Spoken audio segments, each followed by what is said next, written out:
ॐ नमः सिद्धेभ्यः। ॐ नमः सिद्धेभ्यः।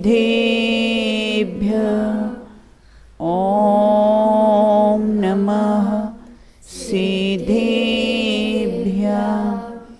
तत्त्वार्थसूत्रकर्तारम् गृद्धपिच्छोपलक्षितम् वन्दे गणीन्द्रसञ्जात मुमा स्वामी मुनीश्वरम्। मुमा स्वामी मुनीश्वरम्। मोक्षमार्गस्य नेतारम् भेत्तारं कर्मभूभृतां ज्ञातारं विश्वतत्त्वानां वन्दे तद्गुणलब्धये। वन्दे तद्गुणलब्धये।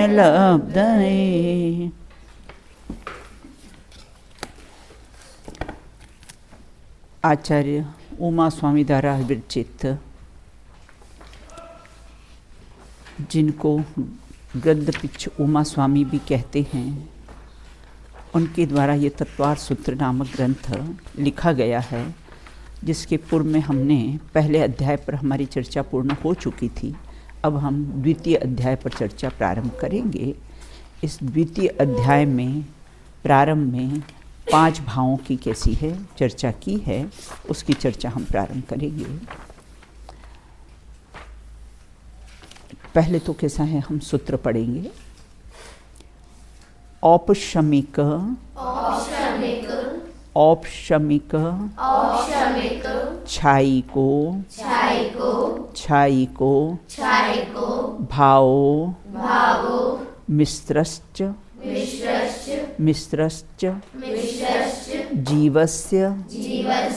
जीवस्य स्वतत्वमोदायिक। इसको कंटिन्यू में पढ़ेंगे। स्वतत्वमोदायिक पारिणामिक कौच। स्वतत्वमोदायिक पारिणामिक कौच। स्वतत्वमोदायिक पारिणामिक कौच।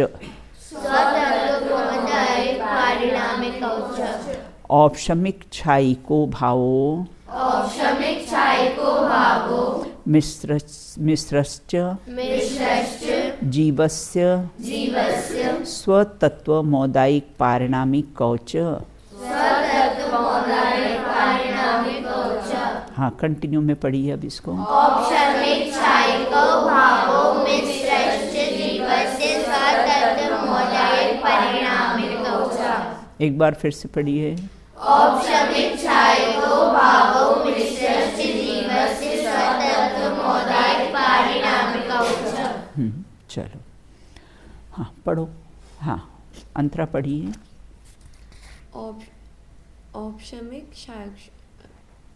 औपशमिक छायिको भावो दो मात्राएं है ना उसमें। हाँ, भावो मिश्रश्च च भी है ना, उसका एक एक शब्द का उच्चारण होना चाहिए। मिश्रश्च जीवस्य स्वतत्वमोदायिक पारिणामिक कौच। हाँ, बिल्कुल। अभी आज इसको 5 बार पढ़ना। आप एकांत में इस सूत्र को 5 बार पढ़ना। चलिए, हाँ, आराध्या पढ़िए। औपशमिक छायिको भावो मिश्रश्च जीवस्य स्वतत्वमोदायिक पारिणामिक कौच। अब देखो, ये 5 भाव की चर्चा है, बहुत महत्वपूर्ण है 5 भावों की चर्चा। अब प्रश्न ये उठता है कि इन 5 भावों का क्रम ऐसा क्यों रखा गया है ना। पहले कैसा है, पहला औपशमिक रखा, उसके बाद फिर छायिक रखा, फिर छायोपशमिक रखा। इन 5 भावों का क्रम इस प्रकार से क्यों रखा गया है ना। तो कहते हैं क्योंकि धर्म की शुरुआत किससे होती है, औपशमिक भाव से। औपशमिक भाव के बिना कोई, हाँ, औपशमिक भाव के बिना कोई सम्यक दृष्टि नहीं होता है, बिल्कुल। तो तो इस प्रकार से धर्म की शुरुआत सम्यक दर्शन से होती है। सम्यक दर्शन ज्ञान चारित्राणि मोक्ष मार्गस्य, तो इससे होती है। इसके कारण प्रथम में किसको रखा? औपशमिक भाव का। प्रश्न आप लोग अपनी कॉपी में नोट करते जाना। कुछ प्रश्न इसमें नहीं हैं, कुछ प्रश्न हम आपको जो एक्स्ट्रा बताते हैं कि इन 5 भावों का क्रम इस प्रकार से क्यों रखा गया है।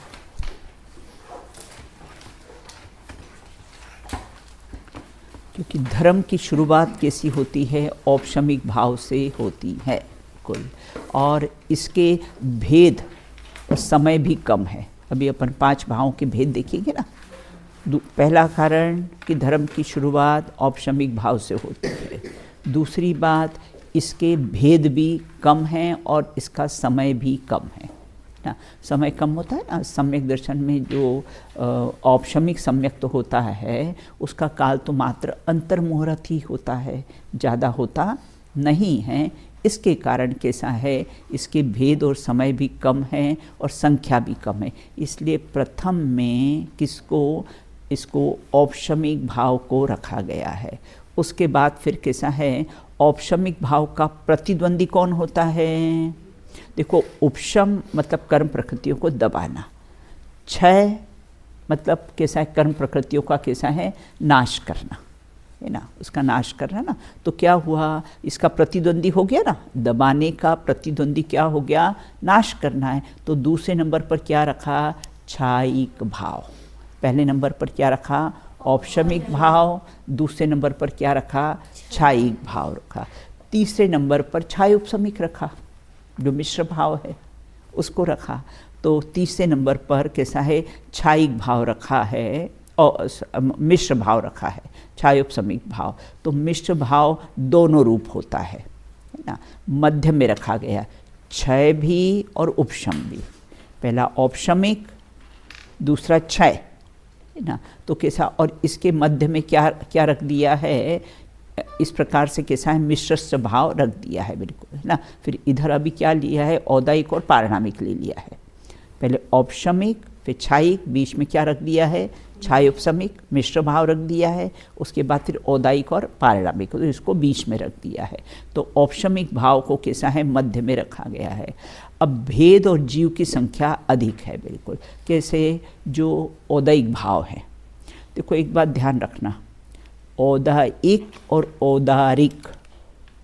औदारिक शरीर होता है, 5 शरीर में एक शरीर औदारिक शरीर होता है, और 5 भाव में औदायिक, है ना। औदायिक भाव कैसा है? औदायिक कैसा होता है? भाव होता है, बिल्कुल। तो इस प्रकार से यहाँ ये कहते हैं कि इसमें नहीं तो जनरली क्या होता है, कोई औदारिक और औदायिक को एक ही मान लेते हैं बेटा। तो औदारिक तो कैसा होता है? शरीर के भेद हैं, और ये कैसे हैं? ये अपना औपशमिक, ये औदायिक, है ना, ये कैसे भाव है, और औदारिक शरीर है, बिल्कुल ना। तो यहाँ ये कहते हैं कि इस प्रकार से चौथे नंबर पर कैसे है? औदायिक भाव को रखा। इसके भेद भी बहुत होते हैं, इसमें जीवों की संख्या भी बहुत होती है, बिल्कुल। और अंत में कैसा है? पारिणामिक भाव रखा। पारिणामिक भाव कैसा होता है? पूर्ण निरपेक्ष भाव होता है ना। ये कैसे? 4 भाव, पूर्ण निरपेक्ष 4 भावों से का रखा है। सबसे अधिक संख्या पंचम स्थान में होती है, इसलिए इन 5 भावों का क्रम रखने का ये कारण होता है। अपने को लगता है ना, पहले ये क्यों रखा, लास्ट में पारिणामिक भाव क्यों रखा? तो इन भावों का क्रम रखने का यही कारण होता है, बिल्कुल। अब आगे कहते हैं कि देखो, सबसे पहले देखो इनको क्या कहते हैं? जीव के असाधारण भाव कौन कौन से हैं? जीव के असाधारण भाव कितने हैं और कौन कौन से? इन 5 भावों को क्या कहते हैं? असाधारण भाव कहते हैं। असाधारण भाव मतलब कॉमन नहीं है। तो क्या इसमें कॉमन पना नहीं है कि मात्र ये जीव में ही पाए जाते हैं ना। मात्र किसे मतलब कॉमन जो सब में पाया जाए, है ना, जो साधारण हो सब में पाया जाए, जो असाधारण हो अनकॉमन हो जो सब में नहीं पाया जाए। तो ये जो 5 भाव होते हैं इनको असाधारण भाव कहते हैं। असाधारण भाव क्यों कहते हैं? क्योंकि सब में नहीं पाए जाते हैं। मात्र कैसा है, जीव में ही पाए जाते हैं। सम्यक दर्शन भी जीव को ही होता है, कर्मों का क्षय भी जीव को ही होता है। इसके कारण कैसा है, इसको मात्र जीव में ही ये भाव पाए जाते हैं, इसलिए इसको कैसे हैं, असाधारण भाव कहते हैं। इसमें जो सूत्र में जो च शब्द आया ना, पारिणामिक कौच, च में मतलब कैसा है, ये और ले लेना ना, कितने औदायिक इत्यादि सब भाव ले लेना। बोलिए बेटा। यहाँ असाधारण भाव 5 है, ये औपचारिक सहायक में बराबर, हाँ। कोई प्रश्न कंफ्यूज था बेटा? हाँ, हो गया समाधान। चलिए अब अपने एक एक शब्द का अर्थ देखते हैं। सबसे कहते हैं देखो इसमें है ना जीव तत्व का वर्णन है ना, ये जो दूसरा अध्याय है उसमें जीव तत्व का वर्णन, क्योंकि जीव के ही पंच भाव कैसे हैं, पाए जाते हैं। तो यहाँ ये कहते हैं कि ये सभी द्रव्य में पाए जाए वह सामान्य, जैसे अस्तित्व है, वस्तुत्व है, द्रव्यत्व, वो सभी द्रव्यों में पाए जाते हैं, उनको सामान्य गुण कहते हैं। और ये कैसे है, इनको असाधारण कहते हैं, क्योंकि ये मात्र 5 भाव कैसा है, जीव द्रव्य में ही पाया जाता है, इसलिए इनको कैसा है, असाधारण भाव कहा गया है। देखो औपशमिक मतलब औपशमिक भाव, उसका अपन एक एक का अर्थ देखेंगे। पहले सूत्र का देख लेते, पहले औपशमिक भाव, फिर छायिको अर्थात छायिक भाव है ना, और मिश्रस्य, मिश्रस्य मतलब कैसे हैं, मिश्र भाव है ना, मिश्र भाव है, उसको कैसे छायोपशमिक भाव कहो या मिश्र भाव कहो।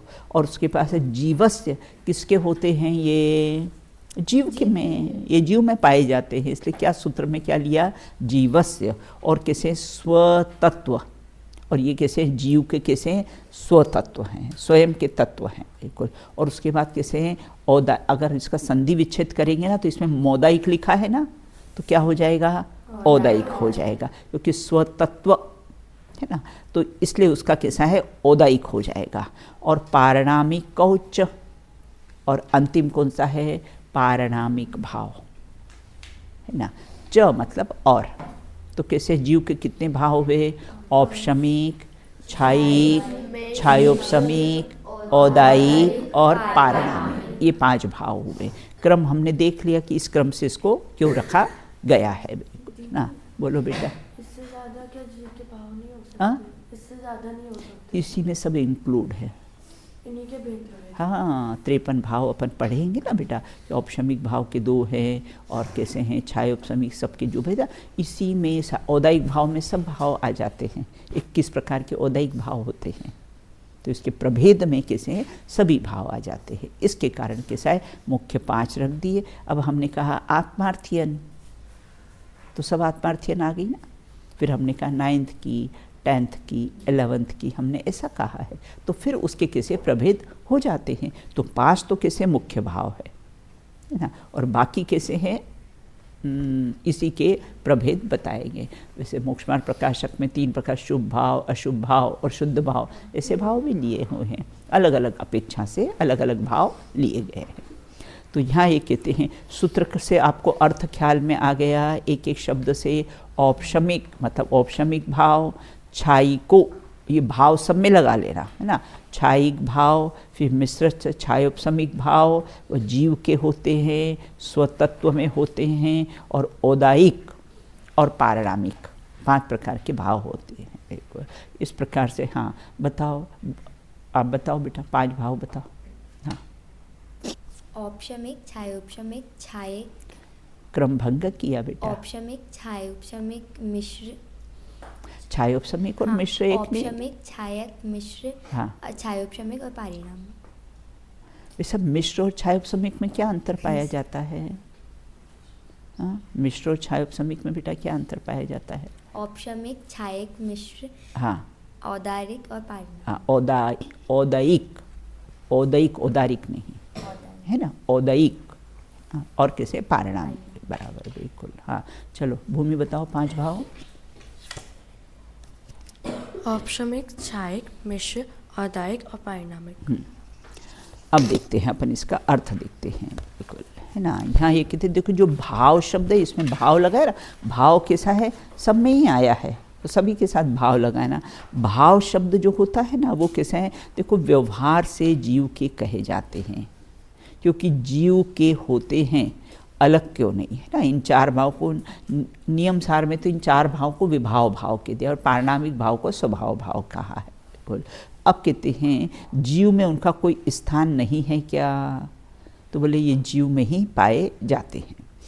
अब यहाँ ये कहते हैं कि जो भाव शब्द है ना, भाव शब्द के कई अर्थों में भाव शब्द का प्रयोग किया जाता है। जैसे अपन बोलते ना किसी बोले इसका भाव क्या है, मतलब कीमत ना, इस शब्द में भी भाव शब्द का हम कैसा है प्रयोग करते हैं। भाव मतलब हम परिणाम भी, भाई आप आखिर कहना क्या चाहते हैं, आपका भाव क्या है, ऐसे भाव शब्द का इस अर्थ में भी कैसा है प्रयोग किया जाता है। बिल्कुल। तो और भाव मतलब पदार्थ भी होता है, तो कई अर्थों में उसका कैसा है प्रयोग किया जाता है। द्रव्य गुण पर्याय तीनों के एक अर्थ को भी कैसा है भाव कहते हैं।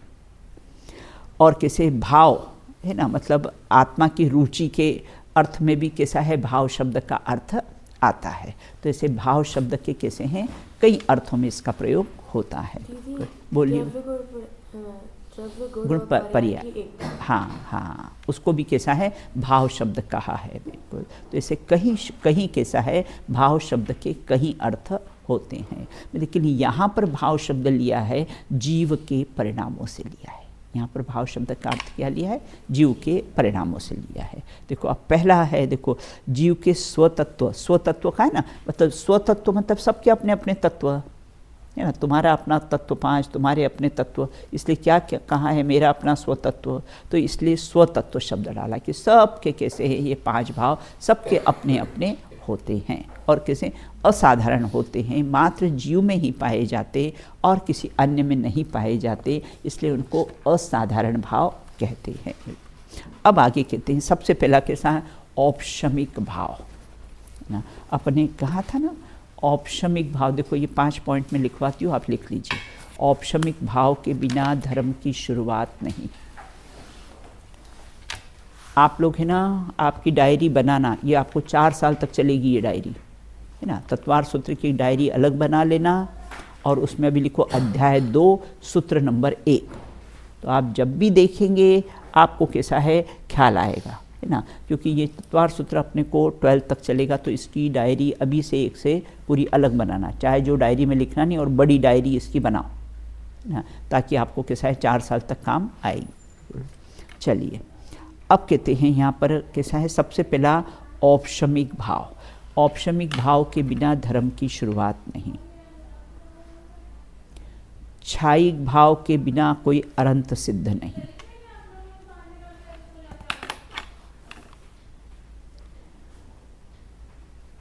और मिश्र भाव के बिना कोई छद्मस्त नहीं। मिश्र भाव के बिना कोई छद्मस्त नहीं।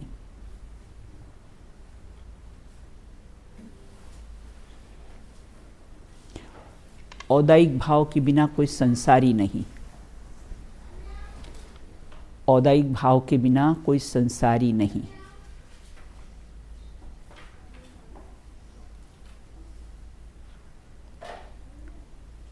पारिणामिक भाव के बिना कोई द्रव्य नहीं। पारिणामिक भाव के बिना कोई द्रव्य नहीं।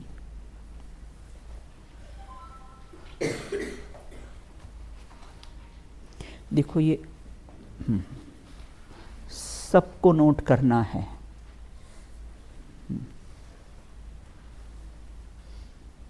हो गया, लिख लिए 5 पॉइंट्स। औपशमिक भाव के बिना धर्म की शुरुआत नहीं। कोई छद्मस्त नहीं। मिश्र भाव के बिना कोई छद्मस्त नहीं। औदायिक भाव के बिना कोई संसारी नहीं। औदायिक भाव के बिना कोई संसारी नहीं। छायिक भाव के बिना अरहंत सिद्ध नहीं।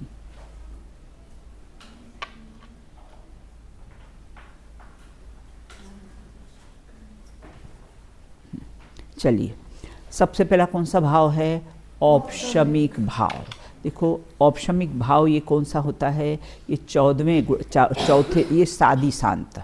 अगर हमें ना औपशमिक भाव कैसा होता है? शादी शांत होता है और शांत हो जाता है ना, क्योंकि औपशमिक सम्यक्त्व का काल ही मात्र अंतर्मुहूर्त रहता है। औपशमिक सम्यक्त्व का काल ही कैसा होता है? मात्र अंतर्मुहूर्त रहता है। तो शादी शांत, शादी मतलब शुरुआत, और शांत मतलब कैसा है? वो समाप्त हो जाना। तो कैसा होता है? औपशमिक भाव शादी शांत होता है और ये चौथे से 11वें गुणस्थान तक होता है। और धर्म की शुरुआत होती है, भव्य को ही होता है ना। और कैसा होता है? ये औपशमिक मतलब दबना। जैसे आपको कोई फीवर आया और आपने क्रोसिन ले ली तो क्या होगा? दब जाएगा। थोड़ी देर बाद आपको कैसा है? स्वेटिंग होगी, पसीना आएगा और फिर कैसा होता है? आपका फीवर दब जाएगा बिल्कुल। लेकिन फिर 4 घंटे के बाद फिर कैसा है? वापस आ जाता है बिल्कुल। तो औपशमिक मतलब दबना। तो बोले किसका दबना? तो बोले कर्म प्रकृतियों का दबना, है ना। तो देखो यहाँ कहते कर्म के उपशम से आत्मा का जो भाव होता है उसको औपशमिक भाव कहते हैं। निःशुद्धात्म तत्व के अवलंबन से, है ना, 7 प्रकृति, जो 7 प्रकृति कर्म प्रकृति उसका उपशम होता है। 7 प्रकृतियाँ कौन सी? दर्शन मोहिनी की 3। अभी इसके विस्तार में हम नहीं जाएंगे, है ना। जब इसका प्रकरण आएगा ना गोमटसार वगैरह में, फिर उसका विस्तार पर। तो दर्शन मोहिनी की 3, मिथ्यात्व, सम्यक प्रकृति, है ना। और अनंतानुबंधी की 4, क्रोध, मान, माया और लोभ, है ना। ऐसे 7 प्रकृतियों के लिए निःशुद्धात्म के अवलंबन से इन 7 प्रकृतियों का कैसा है? उपशम होता है। उसको कैसा है? औपशमिक भाव कहते। मतलब इन परिणामों से उन 7 प्रकृतियों का कैसा है? उपशम होता है। उसको कैसा है? औपशमिक भाव कहते हैं ना। कि कर्म के उपशम से जो भाव होता है, कर्म के उपशम के लिए जो भाव होते, मतलब हमने अपने विशुद्ध परिणाम किए, उसे कर्म प्रकृतियों का उपशम हो गया। कर्म प्रकृति कैसे है? दब गई है। तो किन परिणामों से दबी है? उसको यहाँ कहते हैं औपशमिक भाव कहते हैं, है ना। अब कहते देखो इसमें क्या है? अशुद्धता का प्रकट नहीं होना। दबना मतलब कैसा है? अशुद्धता का प्रकट नहीं होना। दूसरा है उपशम। देखो औपशमिक भाव और उपशम, है ना, कर्मों का उदय नहीं आना, उसको उपशम कहते हैं। देखो इसमें लिखा ना, गिलास के अंदर पानी में मिट्टी नीचे दब गई। देखो हमने 3 ग्लास यहाँ पर मैंने रखे, है ना। ये 3 ग्लास में मैंने 2 ग्लास में मैंने पानी रखा, एक में मैंने पानी रखा तो क्या करा? मैंने उसमें एक फिटकरी डाली और घुमा दिया तो क्या हुआ? हाँ, वो जो मल था वो कैसा है? नीचे बैठ गया। तो वो कैसा है? मल नीचे बैठ गया, मतलब वो मल का उपशम हो गया। उसी प्रकार से निर्मल परिणाम के निमित्त से वो कर्म प्रकृतियाँ नीचे बैठ गई, तो वो क्या? औपशमिक भाव हुआ। अब क्या हुआ, है ना, जब मल नीचे बैठ गया तो मैंने बिल्कुल धीरे से उठाया और ऊपर जो स्वच्छ पानी है वो 2nd ग्लास में डाल दिया। तो अब क्या हुआ? वो जो पानी हुआ पूरा मल से रहित हो गया, है ना। इसमें जो मल नीचे बैठा था, मैल नीचे बैठा था, वो मैल से कैसा है? रहित। तो अब पानी बिल्कुल स्वच्छ हो गया ना। उसी प्रकार से जब निःशुद्धात्म के अवलंबन से ये कैसा है? कर्म प्रकृतियों का क्षय हो जाता है। उपशम और क्षयिक में क्या अंतर है? उसमें कर्म प्रकृतियाँ दब जाती है और इसमें क्या होता है? वो कर्म जो मल होता है ना, वो कैसा है? रहित हो गया, है ना। वो कैसा है? क्षयिक भाव। अब कर्म प्रकृतियों का क्षय हो गया। एक कैसा होता है? हमारी बॉडी में कोई फुंसी फोड़ा हो जाता ना, सिस्ट हो जाती है, तो हमने एक तो क्या है? उसको दबा दिया, एक हमने क्या है? उसको दबा दिया बिल्कुल। दूसरा हमने ऑपरेशन से करके उसको बाहर कर दिया। तो जो दबा दिया है तो वो हो सकता है वापस कैसी है? सिस्ट हो सकती है ना। और अगर हमने ऑपरेशन करके उसको बाहर कर दिया तो फिर अब वो सिस्ट नहीं होगी बिल्कुल। तो क्षयिक भाव में क्या होता है? उसका क्षय कर दिया जाता है, कर्म प्रकृतियों का क्षय कर दिया जाता है। और औपशमिक भाव में क्या होता है? उनको दबा दिया जाता है ना। तो 2 तो बात हो गई, 2 समझ में आ गई। और 3rd क्या है? अब हमने क्या करा कि जो पहले ग्लास में, है ना, फिर हमने एक ग्लास में कैसे फिटकरी डाली और फिर कैसे घुमाया, तो उसमें मैल नीचे बैठा हुआ था। अब हमने उसमें एक कंकड़ डाल दिया, तो क्या होगा, कंकड़ डालने पर क्या होगा, अब कैसे कुछ पानी है ना मलिन दिखेगा, कुछ स्वच्छ दिखेगा, है ना, और कुछ स्वच्छ मतलब क्षय हो जाएगा, कुछ उपशम हो जाएगा, तो उसको बोलते हैं छायोपशमिक भाव, मतलब मिश्र भाव। समझ में आया, है ना। अब आप पढ़ते हैं बिल्कुल। तो देखो यहाँ ये कहते उपशम मतलब कैसा है, दबाना, दबना, प्रकट नहीं होना। तो कर्म का उदय में नहीं आना, उसी को क्या कहते उपशम है। बिल्कुल अभी हमने मेडिसिन ले लिए, अब कैसा, अभी फीवर नहीं है, हमने उसको दबा दिया है। बिल्कुल हाँ, उसी प्रकार से हमने निशुद्धात्म के अवलंबन से कर्म प्रकृतियों को दबा दिया है, उसको बोलते हैं औपशमिक भाव। और दीदी अगर हमें फीवर नहीं रहेगा तो मतलब फीवर का क्षय हो गया। अब हमने थर्मामीटर में देख लिया 99 आ रहा है ना, तो सारे फीवर का कैसा हो गया, अब क्षय हो गया। सारी कर्म प्रकृतियों का कैसा है, क्षय हो गया। अब वो वापस मलिन नहीं होगी, क्योंकि हमने उसको मलिनता से उसको रहित कर लिया है ना। पानी हमने दूसरे ग्लास में डाल दिया है, हमने मलिनता से उसको रहित कर लिया है, तो मलिनता से रहित कर लिया वो क्षायिक भाव, है ना। और जो हमने दबा दिया है वह औपशमिक भाव। और कुछ हमने कैसा है, कंकड़ डाल दिया है, तो कैसे कुछ, हाँ कुछ तो उपशम हो गया, मल बैठ गया है, कुछ कैसा है स्वच्छ हो गया है ना। और कैसा है, कोई का ऐसा मलिन पानी दिख भी रहा, उदय भी हो रहा है, उपशम, क्षय और उदय। तो कोई तो हमको ऐसा मलिन दिख भी रहा है, उसमें हमने उसमें कंकड़ डाला तो ना। तो इस प्रकार से यहाँ ये कहते हैं। अब कहते हैं कि गिलास के अंदर पानी का नीचे दब जाना, जब दब जाता तो पानी बिल्कुल क्लीन दिखता है हमको ऊपर से, बिल्कुल ना। अब क्षायिक भाव किसे कहते हैं, कर्मों के क्षय से जो भाव होता है वह क्षायिक भाव होता है। आत्मा के पुरुषार्थ का निमित्त पाकर कर्म प्रकृतियों का कैसा होता है, क्षय हो जाता है। वो 7 प्रकृतियों का कैसा है, नाश हो जाता है, वह कैसा क्षय हो जाता है। मतलब जिन परिणामों से वो कर्म प्रकृतियों का क्षय होता है ना, उन परिणामों को क्षायिक भाव कहते हैं। तो इस प्रकार से वो क्षायिक भाव जिससे कर्म प्रकृतियों का कैसा है, क्षय होता है। बिल्कुल ये क्षायिक भाव के बिना कोई अरन सिद्ध नहीं। और ये सादी अनंत होता है, एक बार अगर क्षायिक भाव प्रकट हो जाए तो क्या होगा, अनंत काल तक रहेगा। ये कैसा होता है, सादी अनंत होता है। औपशमिक भाव सादी शांत होता है, और क्षायिक भाव कैसा है, सादी अनंत होता है। और किसको होता है, भव्य को ही होगा, है ना। ये चौथे गुणस्थान से सिद्ध होता, गुणस्थान के परिप्रेक्ष्य में बात करें ना, तो चौथे से 14वें गुणस्थान तक कैसा है, क्षायिक भाव रहता है। तत्व में देखें तो ये संवर निर्जरा तत्व में आता है। 7 तत्वों में अगर हम भावों को घटाएं ना, तो ये संवर निर्जरा तत्व में आता है। बिल्कुल। और 3 भाव कैसे हैं, क्षायिक और वो क्षायोपशमिक होता है। अब यहाँ ये कहते ज़्यादा से ज़्यादा, है ना, जिसको क्षायिक भाव एक बार प्रकट हो गया ना, उसके ज़्यादा से ज़्यादा 3 भाव रहते हैं। क्या कहा गया था, 3 भाव।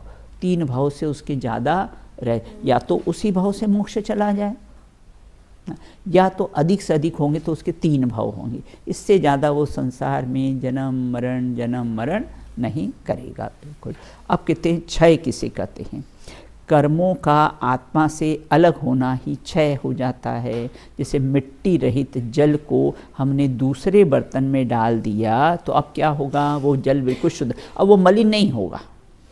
मल नीचे बैठा होगा तो मलिन हो सकता है हिलने पर ना। और अगर हमने उस पानी, स्वच्छ पानी को बाहर निकाल दिया है, तो अब कैसा है, वो मलिन नहीं होगा। बिल्कुल। तो इस प्रकार से यहाँ ये कहते हैं कर्मों का आत्मा से अलग होना ही क्षय कहलाता है। जैसे मिट्टी रहित जल को, अब तीसरे नंबर पर कैसा है, मिश्र। 2 भाव समझ में आ गए, औपशमिक और क्षायिक, है ना। अपने पानी के ग्लास से उसको समझाया है। अब कैसे हैं, क्षायोपशमिक भाव। तीसरे नंबर पर कैसा है, क्षायोपशमिक भाव है। तो क्षायोपशमिक भाव को कहो या मिश्र भाव को हो, वो एक ही बात है।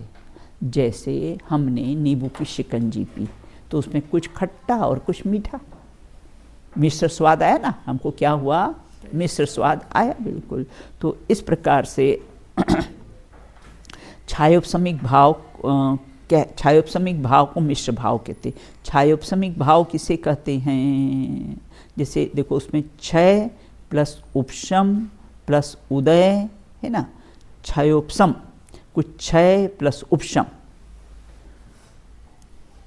किसी का क्षय हो जाना, कुछ प्रकृतियों का कैसा है, उपशम हो जाना, और किसी का उदय होना, तीन बातें ना, उसका नाम है क्षयोपशम। देखो जैसे करेले होता ना, करेला, करेला क्या होता है, कड़वा होता है, तो हम क्या करते हैं, मम्मियाँ आपकी होती हो गया, तो उसमें पहले से नमक लगा के रख देती हैं, ताकि क्या होता है, उसका कड़वापन निकल जाए। तो कुछ तो कड़वापन निकल गया, लेकिन कुछ कड़वापन अभी रहता है उसमें, है ना, कुछ कड़वापन कैसा है, अभी शेष रहता है उसमें, बिल्कुल। तो इस प्रकार से यहाँ कहते हैं वो मिश्रपना, श्रीखंड में भी खट्टा मीठापना, मिश्रपना रहता है, बिल्कुल। उस पर कर्म के क्षयोपशम से जो भाव होते हैं वह छायोपशमिक भाव कहते हैं। जैसे वही पानी का उदाहरण दिया है कि पानी में निर्मलता नष्ट हो जाने पर, कीचड़ के कण बार बार पानी में आने पर स्वच्छ और स्वच्छ, कुछ स्वच्छ होते हैं कुछ अस्वच्छ होते हैं, बिल्कुल, क्योंकि हमने पानी में कैसा है, कंकड़ डाल दिया है। देखो आत्मा के पुरुषार्थ से अधिक कर्मों का क्षय आंशिक है ना, आंशिक क्षय होना और आंशिक उपशम होना, उसका नाम कैसा है, क्षयोपशम कहते हैं उसको, बिल्कुल। और ये छद्मस्त है ना, इसके छायोपशमिक भाव के बिना कोई छद्मस्त नहीं होता। छद्मस्त किसे कहते हैं, देखो छद्मस्त की परिभाषा आप ध्यान रखना हमेशा, बहुत बार ये शब्द आएगा, छदम, छदम प्लस इस्थ, छदम प्लस इस्थ इज इक्वल टू छद्मस्त। आगे लिखो छदम मतलब आवरण, ब्रैकेट में लिखो कर्मों का आवरण, ब्रैकेट में क्या लिखोगे, कर्मों का आवरण। तो छदम मतलब कर्मों का आवरण, इस्थ, इस्थ मतलब उसमें स्थित रहना, मतलब कर्मों के आवरण में स्थित रहना, उसको कहते हैं छद्मस्त कहते हैं।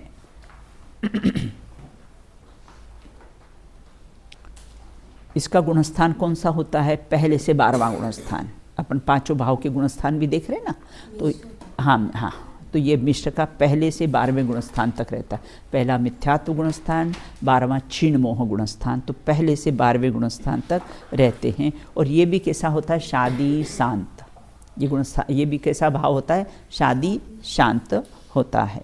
देखिए मतलब शेरडाला जी में आया था कि छद्मस्त जो जीव होते वो हम भी हैं। हाँ हम हैं ना बेटा, पहले से 12वें गुणस्थान के जीव सभी छद्मस्त हैं, तो अपन उसमें आ गए कि नहीं आ गए, आ गए अपन, हाँ। तो और ये समय दृष्टि नहीं होती, कौन सा, छद्मस्त जीव नहीं बेटा, 12वें गुणस्थान का कोई जीव होगा तो सम्यक दृष्टि नहीं होगा, होगा ना।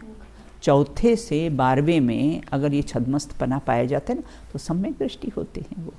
पहला दूसरा तीसरा गुणस्थान है, उसमें सम्यक तो नहीं होता है ना। और छद्मस्त का गुणस्थान पहले से 12वें गुणस्थान तक होते हैं छद्मस्त जीव। लेकिन शेरडाला जी में तो पहले से बालक पुस्तक तो मिथ्या दृष्टि कहा है कि कौन सा, हाँ, क्योंकि छद्मस्त जीव ऑलमोस्ट तो मिथ्या दृष्टि होते हैं, हाँ पहले से तीसरे गुणस्थान तक है ना।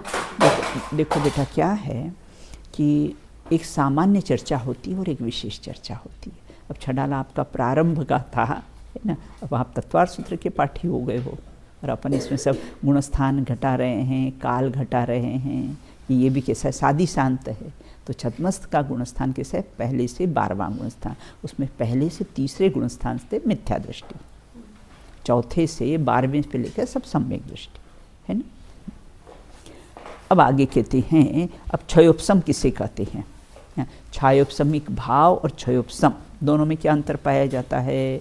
देखो वर्तमान काल में उदय में आने वाले सर्वघाती स्पर्धकों का उदया भावी क्षय, तीन चीज़ें होती इसमें, क्षय उपशम और उदय, उसका नाम क्षयोपशम है ना। देखो क्या कहा, वर्तमान कालीन है ना, उदय में आने वाले सर्वघाती स्पर्धक है ना। अभी सर्वघाती स्पर्धक ऐसे होते हैं जिसमें कैसे हैं कर्मों का कैसे गुण कैसे हैं वो प्रकट नहीं होते। सर्वघाती स्पर्धक उसे कहते हैं जिसमें कैसे हैं वो प्रकट नहीं होते हैं। और का उदया भावी क्षय, मतलब उदय में आकर कैसे हैं वो खिर जाते हैं, क्षय हो जाते। ये परिभाषा को आपको 3 टुकड़ों में याद करना है। पहला कौन सा है? क्षय, उपशम और उदय। अब किसका उपशम होता है, किसका क्षय होता है और किसका उदय रहता है?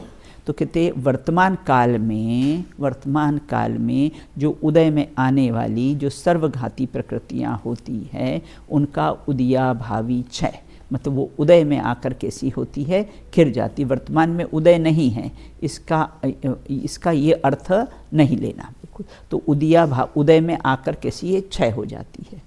जैसे पेड़ पर कोई आम लगता है, अब उसका उदय आया और उसके बाद हवा आंधी आई या परिपक्व होता है तो खिर जाता है। तो इसका नाम कैसा है? उदयाभावी क्षय, उदय में आकर नष्ट हो जाना। तो वर्तमान काल में जो कर्म प्रकृतियां हैं उसका सर्वघाती प्रकृतियों का उदयाभावी क्षय पहला है ना।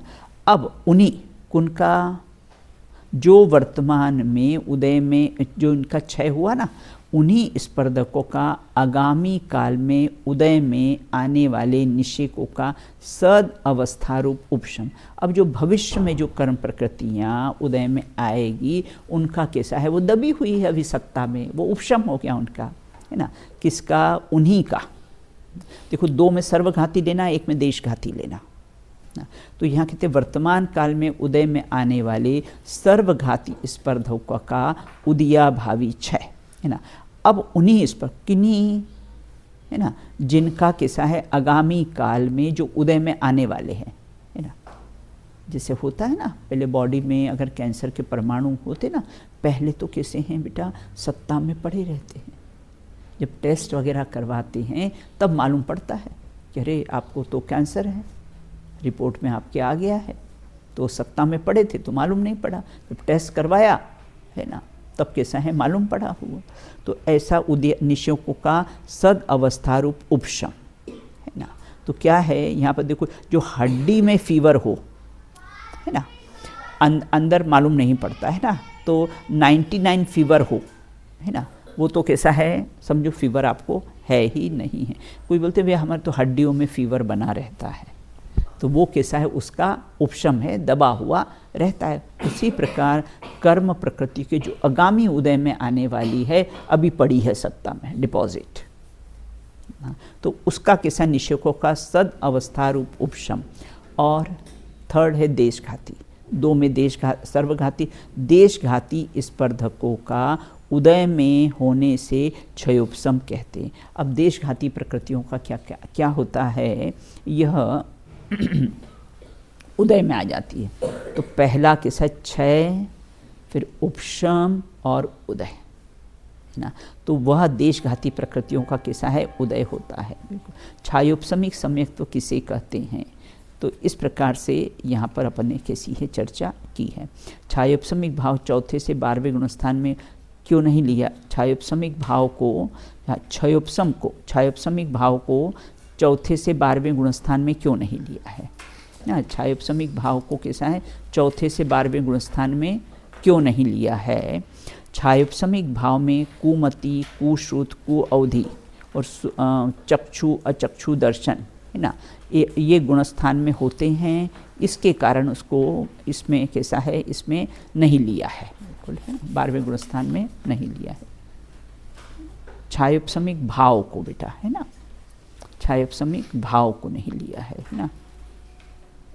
छदमस्त का 1 से 12वां गुणस्थान लिया है, बिल्कुल ना, भाव को नहीं लिया है ना।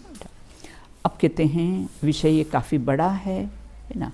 अब सर्वघाती स्पर्धक किसे कहते हैं? अपना इसमें शब्द आया था ना सर्वघाती, तो जीव के सम्यक्त्व मतलब ज्ञान आदिक अनुजीव को पूरी तरह से ढक देता है, जो घात करे उसे सर्वघाती कहते हैं। देखो घात शब्द का अर्थ है, आप अच्छी तरह से समझ जाना, है ना। घात शब्द का अर्थ क्या होता है? घात का अर्थ नष्ट करना नहीं लेना, घात शब्द का अर्थ नष्ट करना नहीं लेना। वह कैसा है? आत्मा के गुणों का प्रकट नहीं होना, उसका नाम कैसा है, घात है। वो घात शब्द का कैसा है अर्थ यहाँ पर लिया है। देखो लिखा है ना, जीव के सम्यक्तवादी ज्ञान आदि अनुजीवी गुणों को पूर्व तरह से ढक देता है। होता है ना बेटा, जैसे बादल पूरी तरह से आ जाए तो क्या होता है, सूर्य कैसा होता है, ढक जाता है, उसका प्रकाश दिखाई नहीं देता है, सूर्य दिखाई नहीं देता है। तो ये जो सर्वघाती मतलब किंचित मात्र भी कैसा है वो गुण प्रकट नहीं होता है, उनको कैसा है ढक देता है, उनको बोलते सर्वघाती प्रकृतियाँ कहते हैं। अब देखो इसमें उदिया भावी छय, जो अपने शब्द आए ना उसे एक एक शब्द का अर्थ लिखते हैं। उदिया भावी छय, बिना फल दिए उदय में आए कर्मों का झड़ जाना, उसका नाम है उदिया भावी छय। जैसे बॉडी में कोई सिस्ट हो ना तो क्या होता है, हमने मेडिसिन ली और अंदर ही अंदर वो घुल गई है ना, वो अंदर ही अंदर कैसी नष्ट हो गई, मतलब वो बाहर दिखी नहीं हमको, उदय में नहीं आई है और अंदर ही अंदर है, और हमने मेडिसिन ली और उसका कैसा है क्षय कर दिया है। तो उदिया भावी क्षय, बिना फल दिए उदय में आए कर्मों का कैसा है झड़ जाना, बिल्कुल फल नहीं देना, और कैसा है कर्मों का कैसा है झड़ जाना।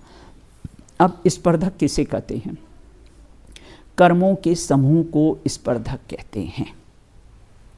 आप बोलते आत्मार्थियन का समूह, उसको हमने एक नाम क्या दिया, आत्मार्थियन, है ना। उसी प्रकार कर्मों के समूह को कैसा है स्पर्धक कहते हैं। आगे और शेष चर्चा है, उसकी शेष चर्चा अपन कैसी है बाद में करेंगे। विषय थोड़ा सा ये बड़ा है और भाव का है, बहुत समझने लायक है, इसमें अपन 1-2 पीरियड्स भी लगाएंगे, है ना। फिर आगे तो इसके कैसे हैं भेद प्रभेद आने वाले हैं। चलिए एक बार ये सूत्र को फिर से पढ़ लीजिए।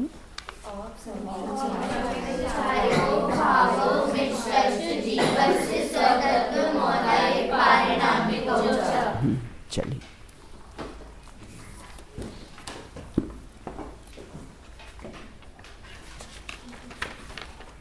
क्या बोलोगे, हाँ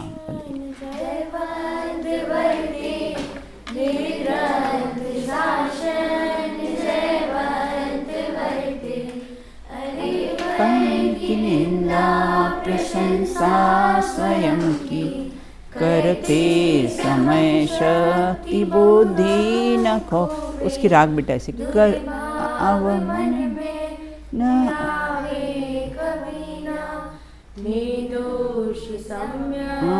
जयवंत वरते, गुरुवर का गौरव सदा हो हृदय में, बड़ी ज्ञान धारा सुआनंदकारी, सब मेल समता की धारा, बढ़ते ही जाए सुआराधना में, बढ़ते ही जाए सुआराधना में। जय बोलिए। बोलिए अनंत अनंत सत्परमेष्टि भगवंतों की जय हो। द्वाशामय जनवाणी माता की जय हो। समस्त वीतरागी संतों की जय हो। तत्वासूत नामक महान ग्रंथ की जय हो। आचार्य गद्य पिछ उमा स्वामी देव की जय हो। अंतिम शासन नायक महावीर भगवान की जय हो। अहिंसामय जैन धर्म की जय हो। एक साथ बोलिए जय हिंद जय हिंद।